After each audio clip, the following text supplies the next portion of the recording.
Quando chegaram onde estava a multidão, um homem aproximou-se de Jesus, ajoelhou-se diante dele e disse: Senhor, tem misericórdia do meu filho.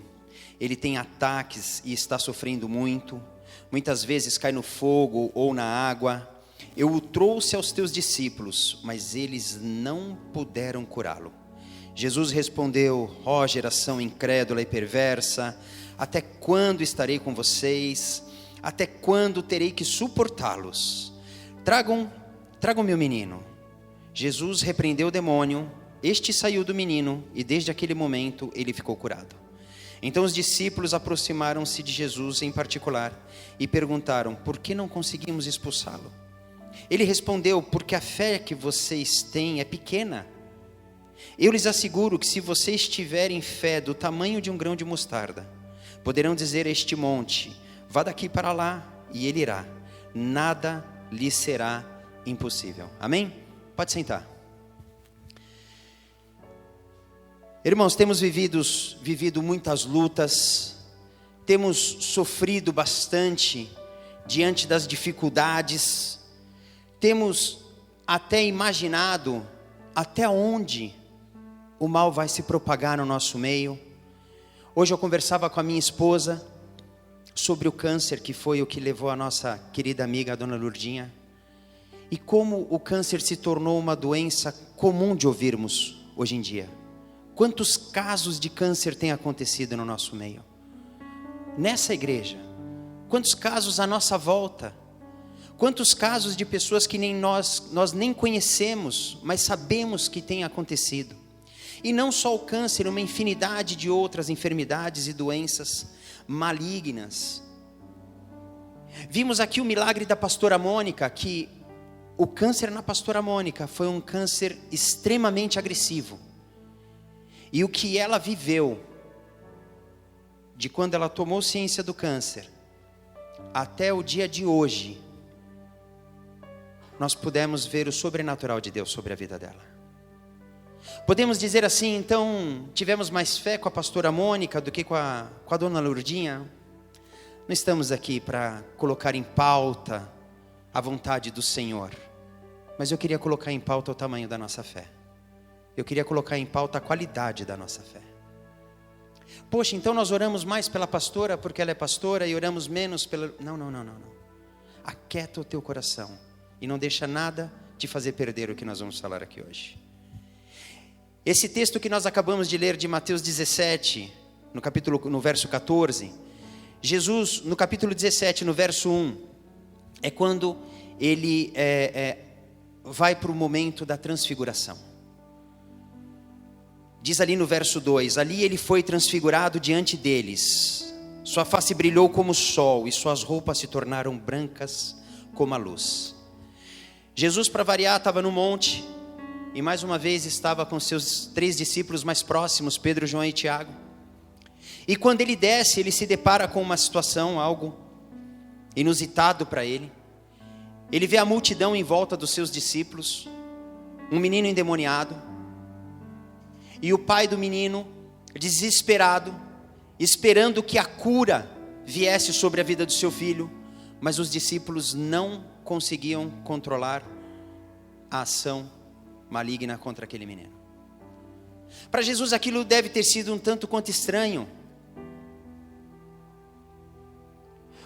O pai, ele procurou os discípulos e não Jesus em primeira instância, e nós poderíamos perguntar, por que ele fez isso? É simples. No capítulo 10 de Mateus, Jesus faz o envio dos 12.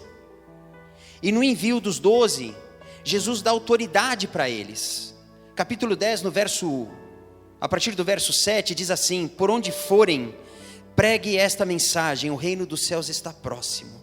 Curem os enfermos, ressuscitem os mortos, purifiquem os leprosos, expulsem os demônios.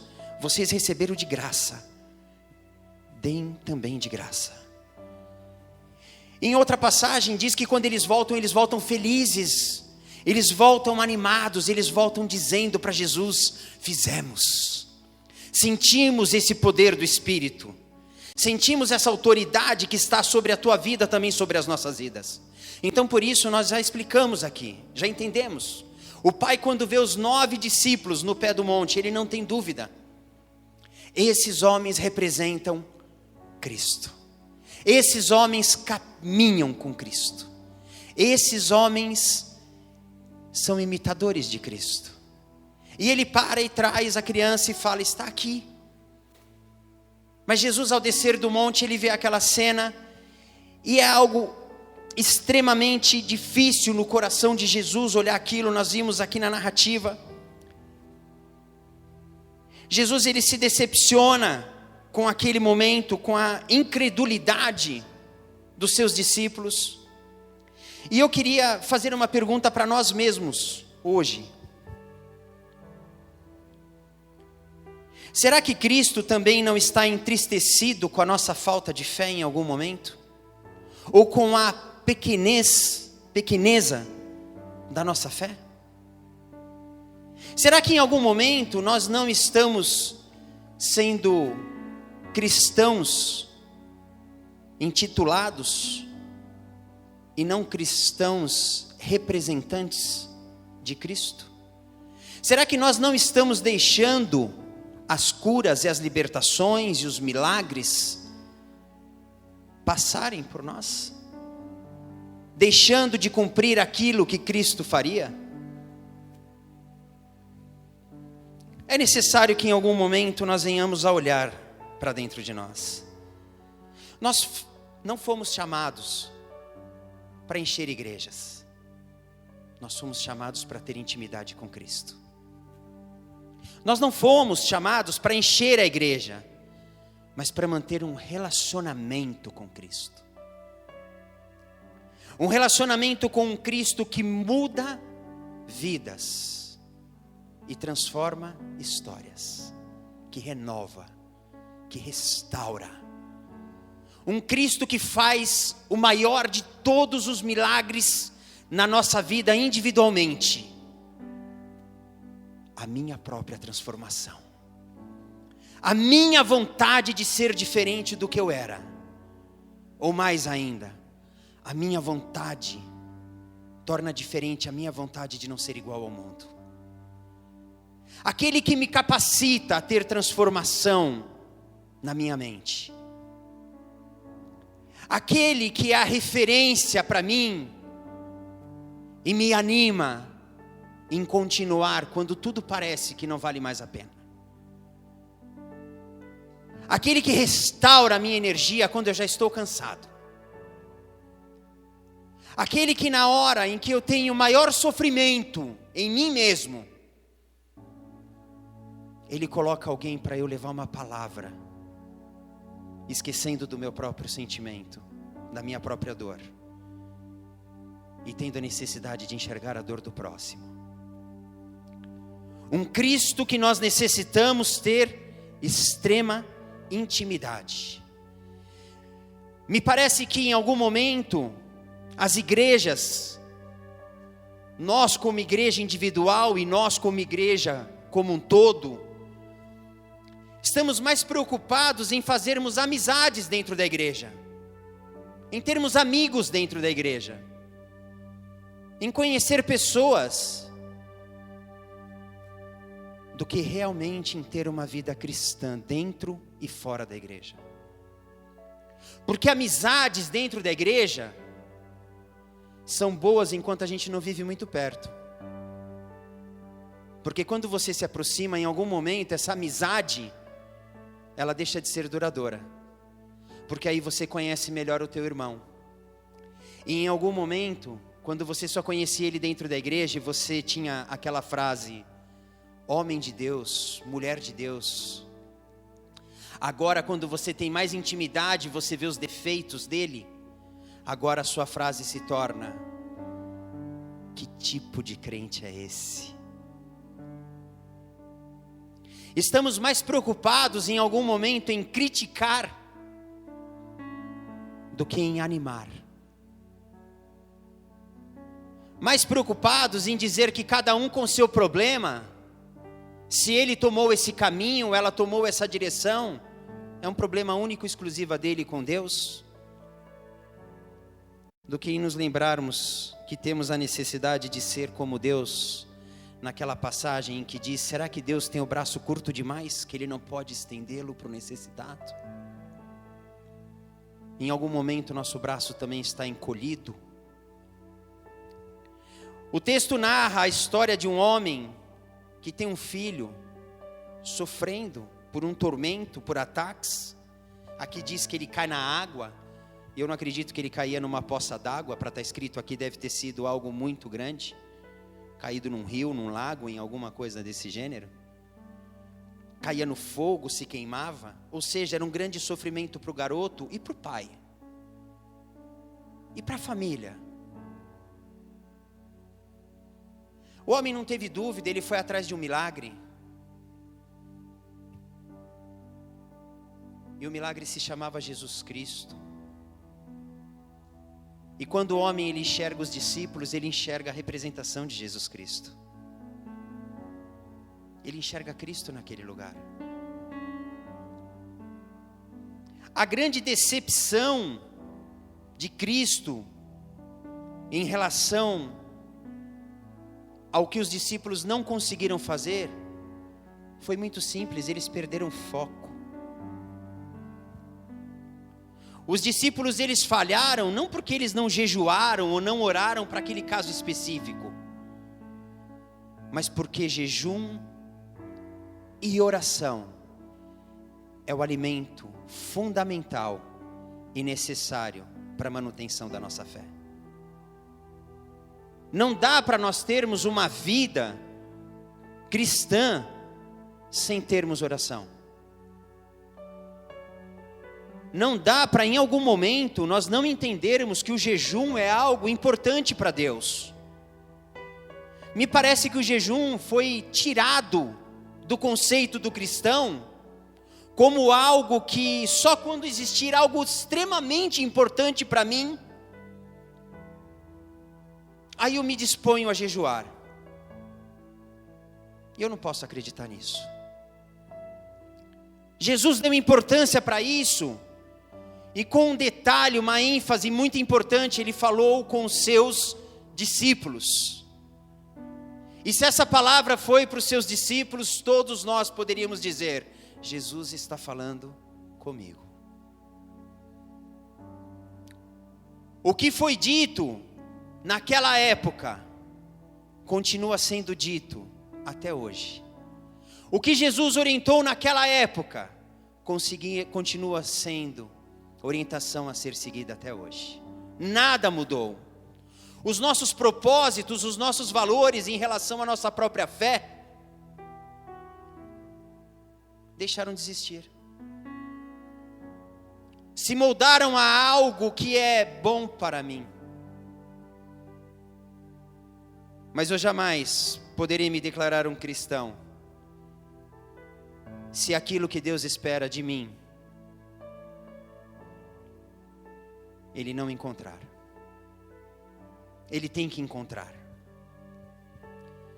Nós vivemos um intenso combate espiritual todos os dias.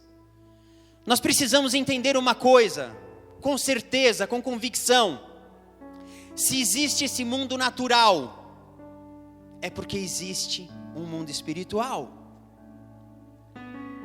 Se existe toda essa criação, e as criaturas, e todos os seres, é porque existe um mundo espiritual. Quem criou todas as coisas foi Deus, que é Espírito. Se vivemos nesse mundo coisas que não entendemos, é porque foge da nossa inteligência humana, e está numa condição espiritual. Paulo, com muita sabedoria, diz em algum momento: porque a nossa luta não é contra a carne. O teu marido ranzinza, ele pode ser ranzinza por natureza, mas ele não é teu inimigo. Muitas vezes você vê pessoas, pastor Bruno usou aqui outro dia, quando ele falou, foi um reflexo na minha vida, de que ele tem vivido coisas na área jurídica, né? Poderia usar a frase dessa forma, com liberdade e com todo respeito. Até Deus duvida que o homem pode chegar ao ponto de ser tão injusto em algo que se chama justiça. A minha empresa foi condenada em uma ação, aonde o magistrado, eu vou colocar no nosso português fora do latim e da qualidade do português do magistrado, mas ele declarou o seguinte: a minha empresa entrou em coautoria com uma outra empresa, que eu não tinha nada a ver, eu tinha vendido minha carteira de cliente para eles. O magistrado, ele coloca assim na decisão, a minha empresa chamava Wolf, ele declara assim: entendo que a empresa Wolf não tem responsabilidade, porém condeno. Fechou.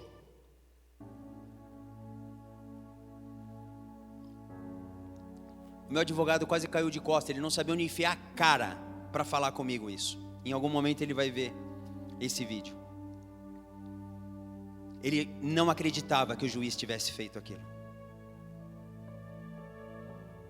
Eu entendo que ele é inocente, mas eu quero condenar, eu vou condenar. Está condenado. E você não pode fazer nada. O recurso para mim saía mais caro que a condenação.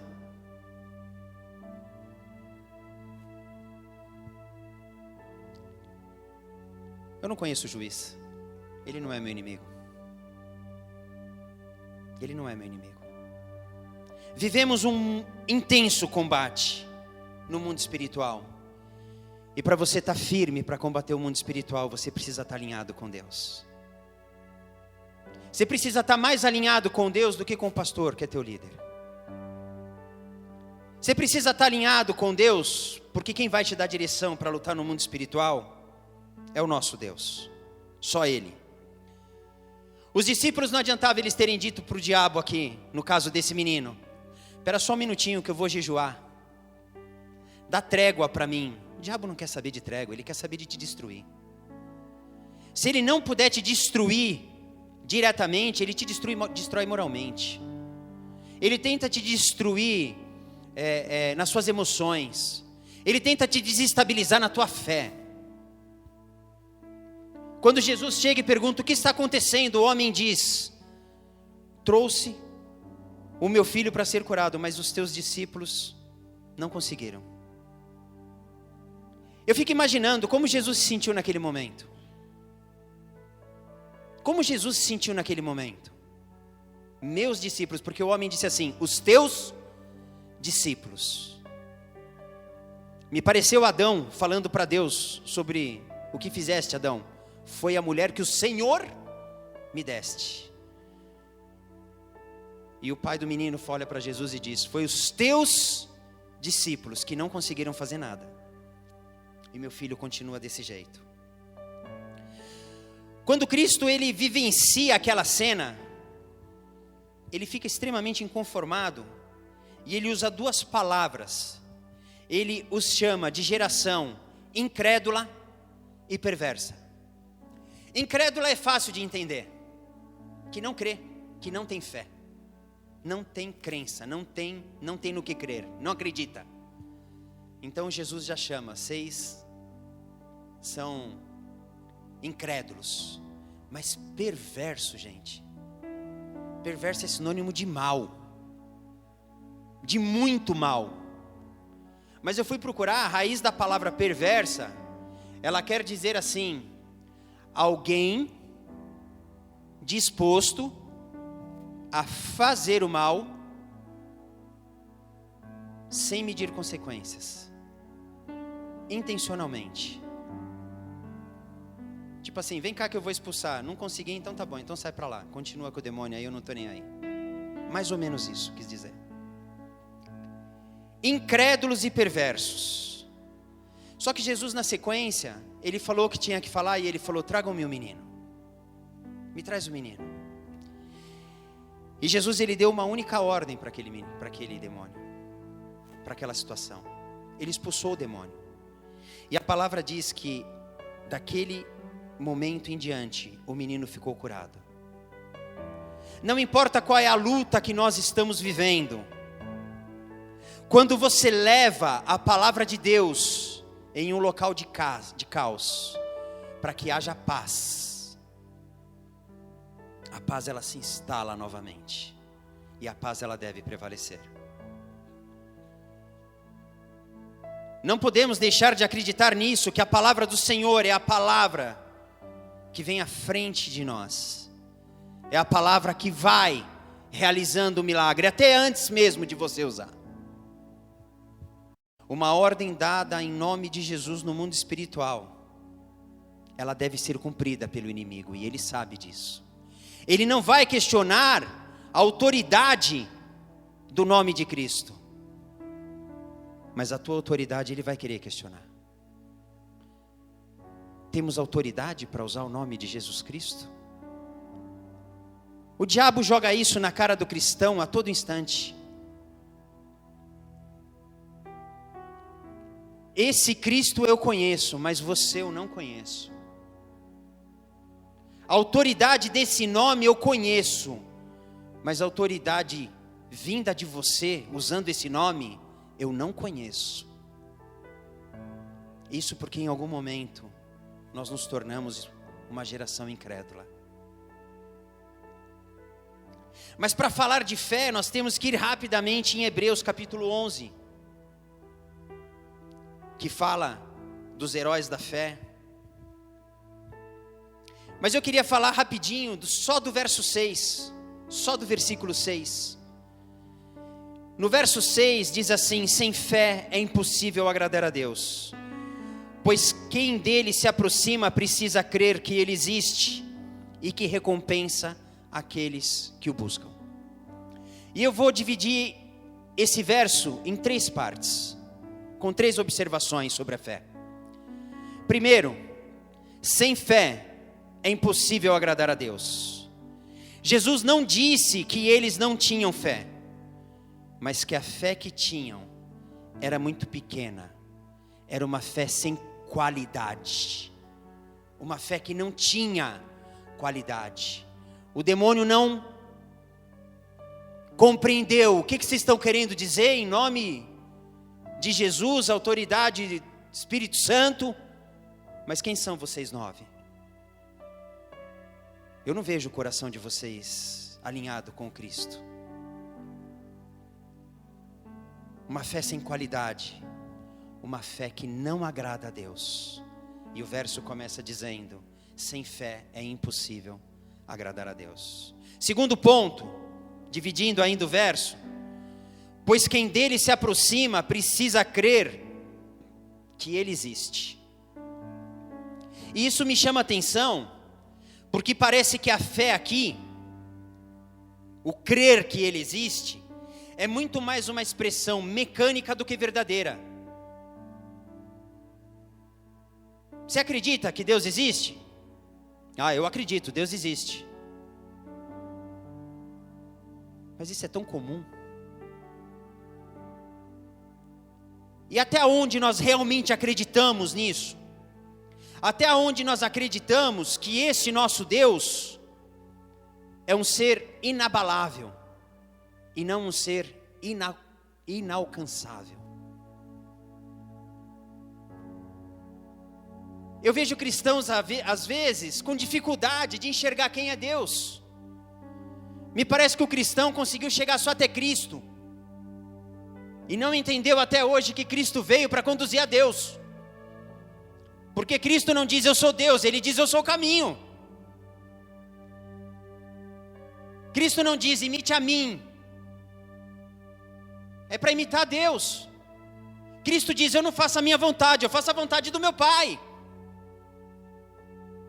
E nós deixamos de entender que precisamos crer que realmente Deus existe. E é por Deus existir que Ele mandou seu Filho nessa terra, para nos servir como exemplo, para mexer nos nossos corações, para nos aquecer, não para definharmos, mas para nos enriquecer com a presença de Deus. Porque Deus está representado aqui hoje, não em Cristo, mas no Espírito Santo. A terceira parte do verso, que ao final diz assim: e que recompensa aqueles que o buscam. E isso mexeu extremamente com o meu coração, porque o fato de você ter fé, você agrada o coração de Deus.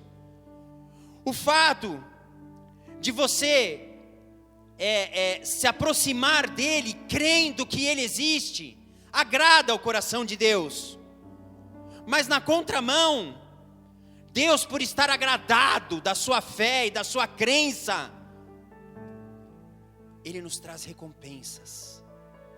Ele não te deixa vazio, Ele não te deixa desamparado, Ele não te deixa solitário, Ele te atrai, Ele te supre, Ele opera milagres.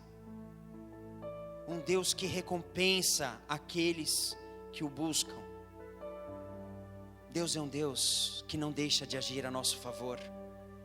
E Ele deixa isso escrito para que nós não venhamos a ter dúvida, mas tenhamos a verdadeira certeza de que tudo aquilo que você espera encontrar em Deus, e é de Deus para a tua vida, isso você vai encontrar. Porque a palavra está dizendo, Ele recompensa aqueles que o buscam. Os discípulos perguntaram o porquê de terem fraquejado. Por que nós fraquejamos na missão, Senhor? Ele se aproxima no particular e pergunta no particular, né? Que na frente de todo mundo já estava chato. Então no particular, Senhor, por que, Senhor, que nós não conseguimos expulsá-lo? E Jesus lhes questiona sobre a sua pouca fé. Eu quero fazer uma observação. NVI diz assim: porque a fé que vocês têm é pequena. Eu lhes asseguro que se vocês tiverem a fé do tamanho, essa interpretação está só na NVI. E segundo os originais, o correto é o que está na João Ferreira de Almeida, que não é do tamanho. Ele disse assim: se vocês tiverem a fé do tamanho, enquanto que ele está querendo dizer como, não é do tamanho, é como um grão de mostarda. Não é do tamanho, é como. Vai na João Ferreira de Almeida, nem a Thompson, que tem uma linguagem um pouco diferenciada, não está escrito isso, está só na NVI. Se aprofundem que vocês vão ver isso. Ele está dizendo de uma fé pequena, como um grão de mostarda. Na verdade, o Senhor, Ele está ensinando sobre a semelhança entre a fé e a semente, e não o tamanho das duas. Porque se Jesus disse para ele, a fé de vocês é pequena, e depois ele diz que se vocês tiverem uma fé do tamanho, e o grão de mostarda não é pequeno, é minúsculo, então ele não está falando pequeno para os discípulos. Ele tinha que usar outro termo. Jesus está fazendo uma comparação, uma semelhança entre a fé e a semente. E que semelhança pode existir entre a fé e a semente? Existe um paralelo. Ele leva os discípulos a olharem para a sua própria fé. Olha para a sua própria fé. Observe você mesmo.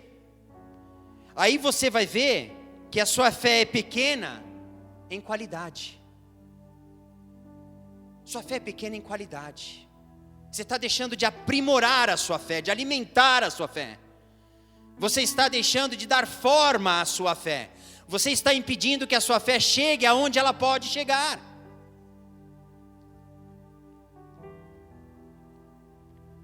E o exemplo é Ele.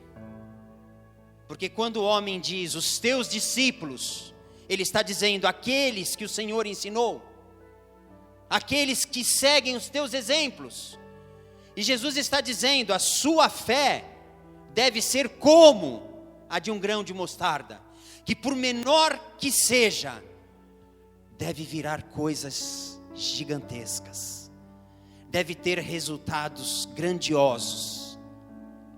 Ora, como fazer crescer a fé? Em algum momento os discípulos dizem para Jesus, aumenta a nossa fé, isso é lá na frente, aumenta a nossa fé.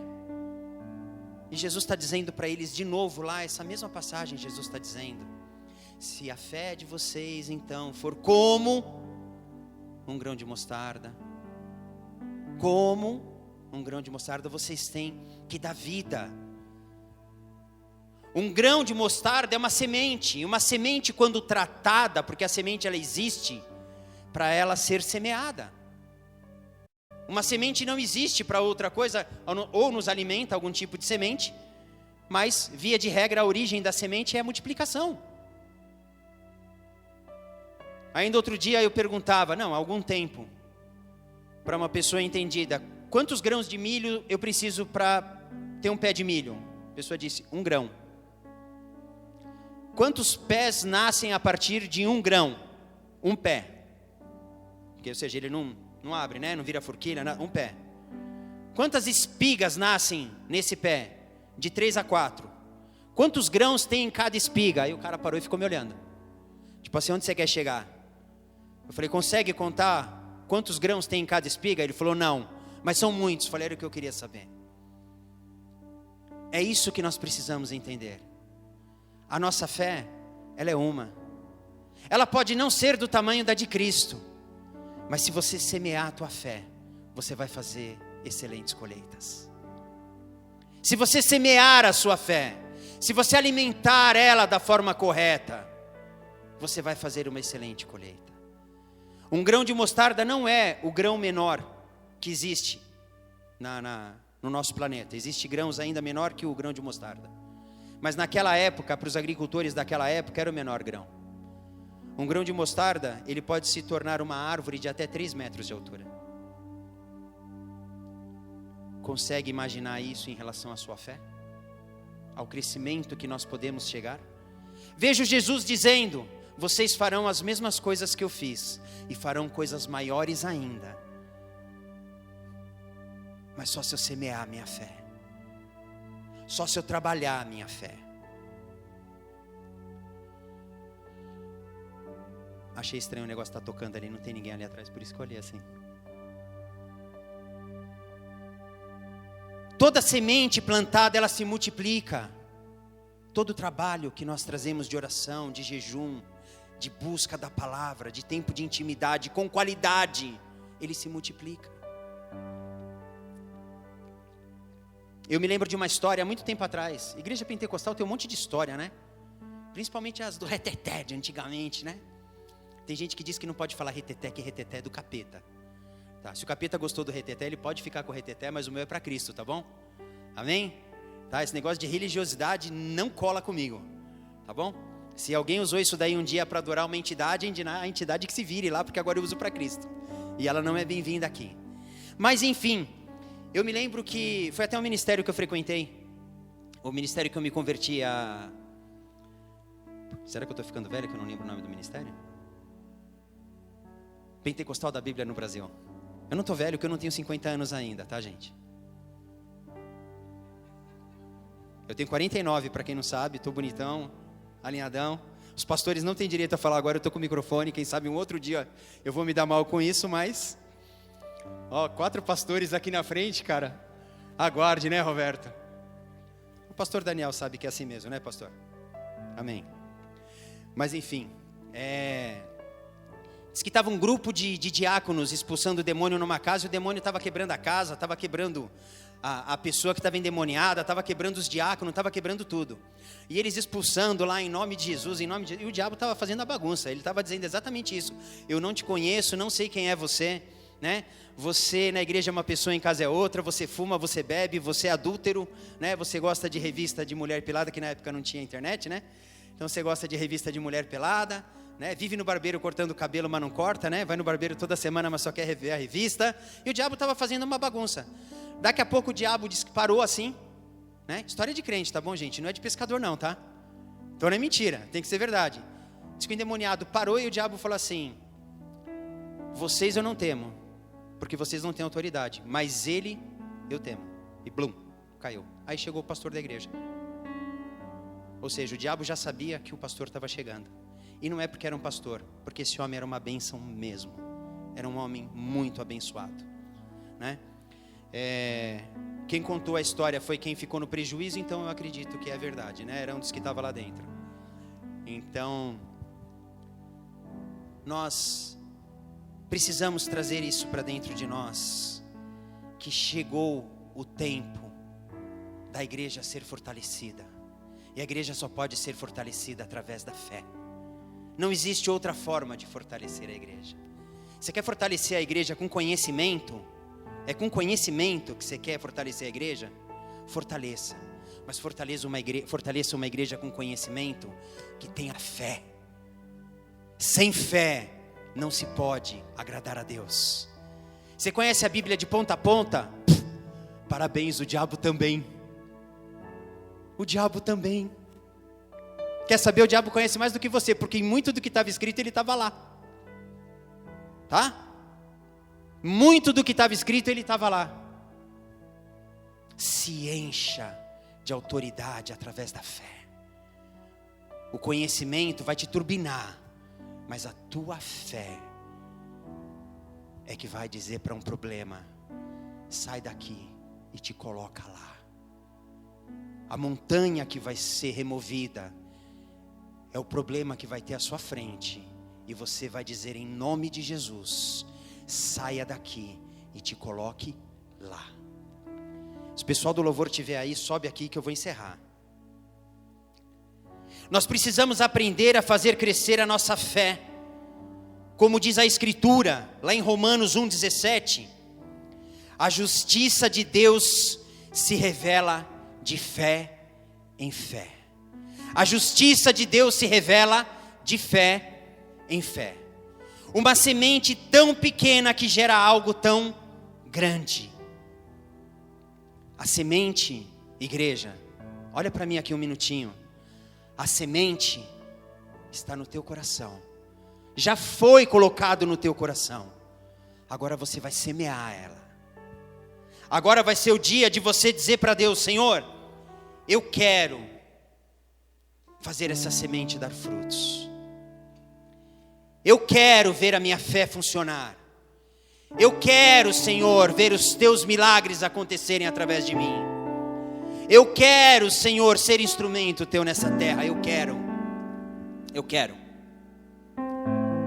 Porque entenda uma coisa: a nossa fé, ela está baseada na lei da semeadura e da colheita. Quem semeia fé, colhe milagres. Você pode dizer amém para isso? Quem semeia fé, colhe milagres. Você está esperando ver milagres acontecer através de você? Exercita a tua fé. Você está esperando ver os milagres acontecerem novamente? Exercita a tua fé. Não te desanima, filho meu, diria o Senhor aqui hoje. Restaura a tua fé, aquilo que eu já te dei. Consagra a mim aquilo que é teu e que é meu, porque está em ti. A semente da fé. Compare o tamanho da tua fé a um grão de mostarda e veja aonde o grão pode chegar e aonde você pode chegar com a sua fé. Precisamos ter a nossa fé baseada na visão de fé dos cristãos primitivos.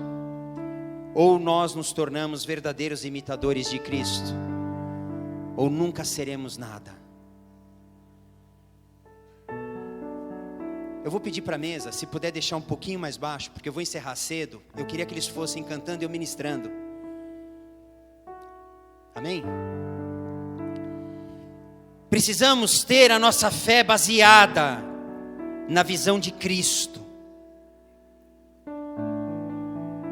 Se a fé é a certeza daquilo que nós não vemos, mas cremos, e a minha fé está em Cristo, e a minha fé agrada o coração de Deus, então eu tenho que entender que tudo aquilo que eu for impor a minha fé, já é a vontade de Deus sendo feita, não é a minha.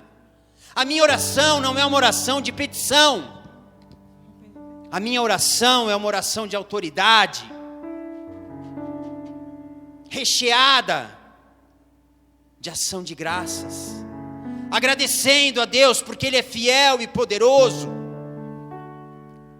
e sabendo eu que a vontade dEle sendo exercida através de mim como seu instrumento nessa terra, ela vai ser cumprida, ela vai ser realizada. Sofremos porque a fé se tornou algo confuso, porque deixamos de entender em algum momento quem somos. É preciso avivar a chama da fé verdadeira em nosso coração. Uma fé verdadeira Uma fé que nós enxergamos na Bíblia, mas não enxergamos em nós. Enxergamos em alguns, mas não enxergamos em nós. Pegamos homens com tanto conhecimento, mas que pouco alegra os nossos ouvidos ao ouvir o que eles falam. Em compensação, ouvimos homens com tanta unção, que não importa o que eles falam, nosso coração se aquece, queima. Tamanha a sua sabedoria. Mas para que haja avivamento da chama verdadeira na nossa fé, mais uma vez eu insisto, nós precisamos nos lembrar da igreja primitiva. Só que existe um detalhe, igreja. Semana passada, quando eu falei da igreja primitiva, algo marretou a minha cabeça. A igreja primitiva deixou de existir, mas ela não deixou de existir porque as portas se fecharam. A igreja primitiva deixou de existir, mas ela não deixou de existir porque ela desmoronou. A igreja primitiva, ela deixou de existir porque deixaram de existir os cristãos primitivos. Oh Deus, os cristãos primitivos deixaram de existir. Se você quer ver os milagres da igreja primitiva, se levanta do teu lugar hoje e diz para o Senhor: eu quero entender o que é ser o cristão primitivo e eu quero voltar. Eu quero esse fogo restaurado. Eu quero ser animado no Senhor. Eu quero viver, eu quero... Oh Deus, eu quero me entregar, eu quero buscar de uma forma incessante. O cristão primitivo, ele deixou de existir, e com isso, o fogo primitivo se apagou. A santidade primitiva se contaminou. A fé primitiva se enfraqueceu. O propósito primitivo está ilegível. E o cristão primitivo, infelizmente, morreu. E hoje eu queria orar com você, fazer uma única oração, te incentivando a restaurar a igreja primitiva, te incentivando a restaurar a sua fé, te incentivando a comparar a sua fé a um grão de mostarda, sim, mas não em tamanho, aonde você pode chegar. E eu quero dizer uma coisa: aonde você disser para Deus que você pode chegar, Ele vai te conduzir. Aonde você disser para Deus que você pode ir, Ele vai com você. Sendo a vontade dEle, Ele vai com você.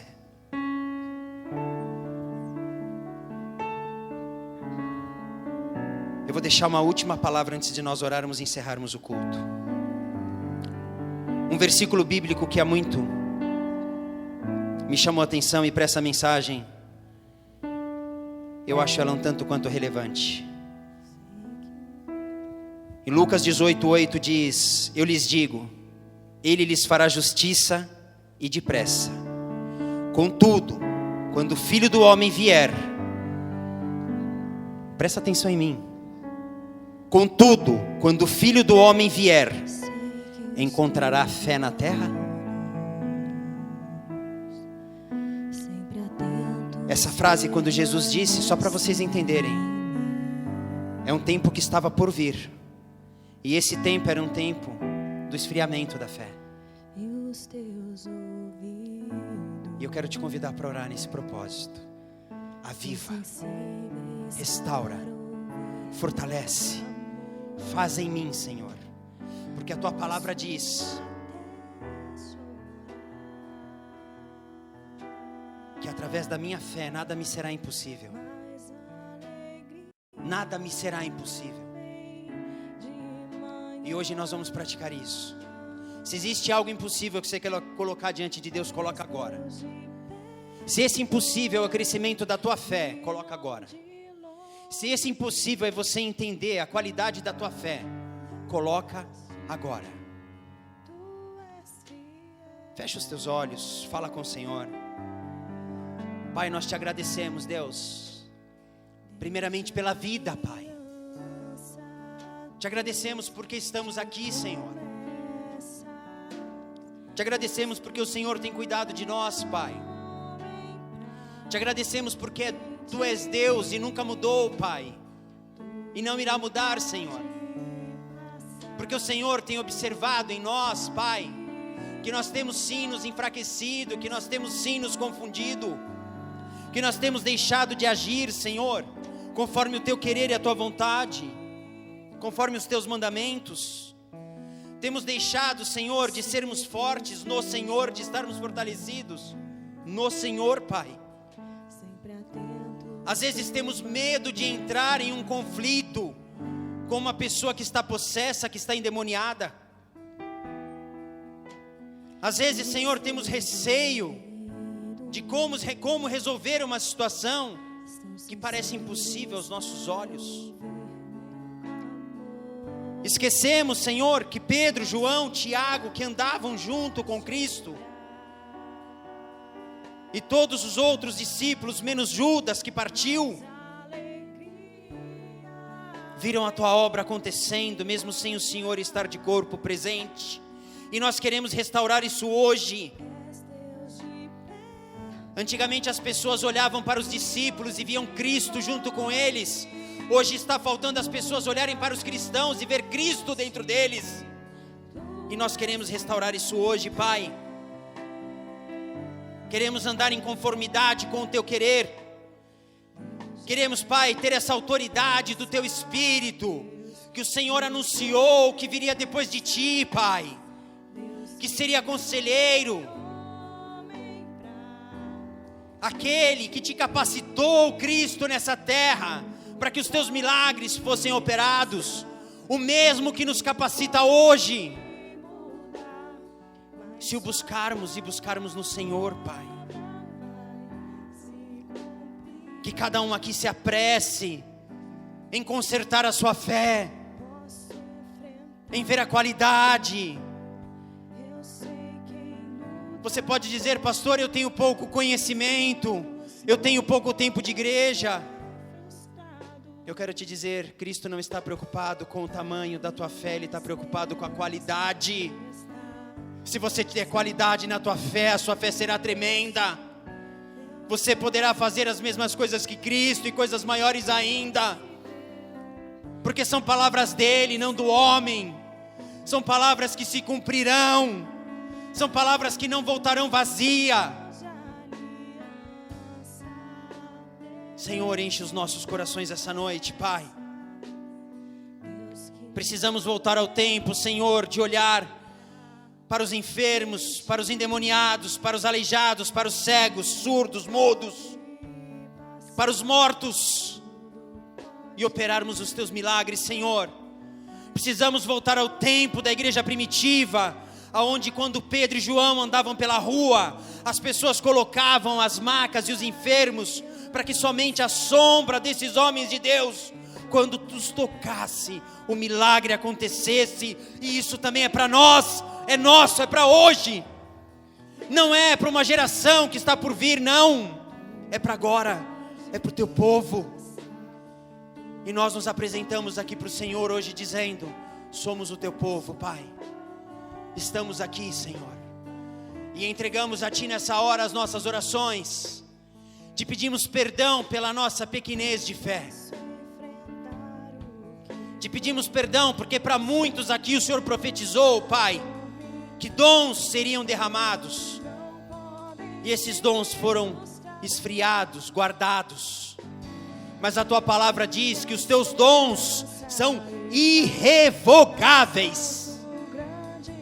E eu te peço, Senhor, reanima esses dons hoje, reaviva esses dons hoje, reaviva o fogo da igreja primitiva, reaviva, Senhor, a autoridade do Teu nome sobre as nossas vidas, Pai, para que nós possamos ir, Senhor, em Teu nome, como Teus instrumentos, como cristãos entregues ao Senhor, aos Teus mandamentos.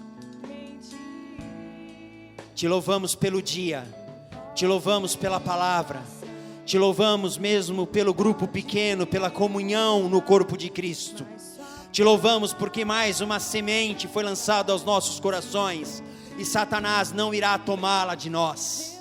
ela não morrerá, ela não secará, mas ela dará frutos e multiplicará. E isso será a nossa fé agindo a favor do reino de Deus na terra.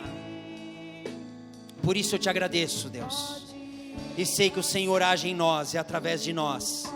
Multiplica em cada um de nós o teu amor, multiplica o desejo da busca pela santidade, multiplica, Senhor, o fogo, para que nós venhamos a nos sentir, Pai, íntimos, entregues e realizados no Senhor. Obrigado, Senhor, por essa noite. Guarda a nossa volta, Pai. Te agradecemos por tudo, em nome de Jesus, e que venhamos a ter ainda uma semana alegre, uma semana feliz, Pai, e que estejamos aqui reunidos no final de semana para os trabalhos da igreja. Leva-nos tranquilos, em segurança para o nosso lar, em nome de Jesus. Amém, meu Deus, amém. Aplauda o Senhor. Grande é o Senhor nas nossas vidas.